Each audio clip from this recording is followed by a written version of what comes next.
it's going to be like that's die a slow death, right? That's number one.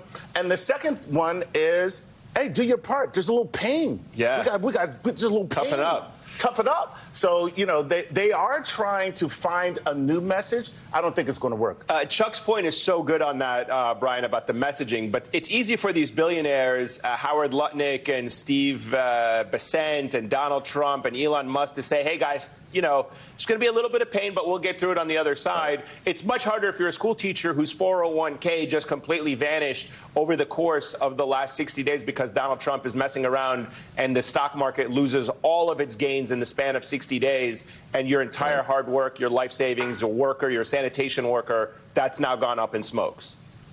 Well, first, let me say this, too, to Chuck. I really wish I had checked with him to see what he was wearing today before I got dressed, because I feel like we're Well, yours has the black buttons on it. That's you got a little factor on it. You're more fashionable. Listen. You know, in all seriousness, Eamon, you know, the question that I've been asking myself, now you just point out the hardworking people who stand to lose 401ks and retirements and just, you know, 20, 30, 40 years of hard work and success that middle-class people have built up. The question I've been asking myself is, how much longer can the MAGA movement, especially the wealthy MAGA movement, tolerate this? I mean, how much longer specifically can billionaires like, you know, Elon Musk and Jeff Bezos, these guys have lost tens of billions of dollars since Donald Trump took office, with all of these market fluctuations and threats of tariffs and imposing the tariffs and then pulling back the tariffs. These wealthy MAGA backers have lost tens of billions of dollars. And look, at the end of the day, I think it's a sad commentary on America. But at the end of the day, all that matters to these people is money. OK? Yeah. They don't care that Trump is a racist, which he is. They don't care that he's a fascist, which he is.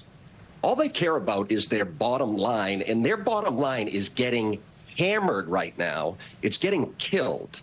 And so you really have to wonder how much longer they can afford to be a part of this MAGA cult when it's destroying their own bottom line. The market is down $5 trillion in the past couple of weeks.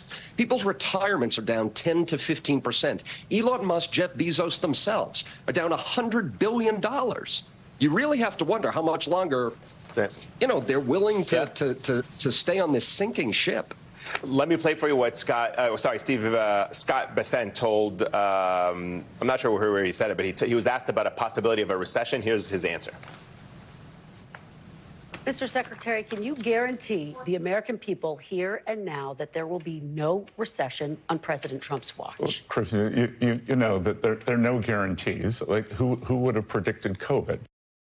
That's not what they campaigned on, right? And we understand COVID. We understand that those scenarios can happen. This is self-inflicted. This is not a natural disaster. This is not a pandemic that has triggered this recession. They're going out there, driving the stock market down, raising the price of goods on Americans with these tariffs and these trade wars, and creating this uncertainty. And now the billionaire class that is part of this administration says, hey, we can't guarantee you guys anything.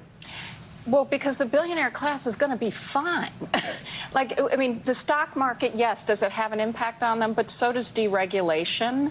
I mean, the reason Elon Musk is in there with his, $8 billion in federal contracts that are not part of what Doge is cutting, by the way, and I'm sure he'll make sure it isn't. Right. And then the compliance of all these tech billionaires falling in line, falling to the knee, kissing the ring, because what they're also looking at is their artificial intelligence future, their deregulation, they're taking the guardrails down. So it's a complicated picture, right? I mean, they have access to a kind of power and an ability to get the kind of deregulation they want, even though it will also harm the rest of us to some degree, at least if we don't have certain guardrails and protections.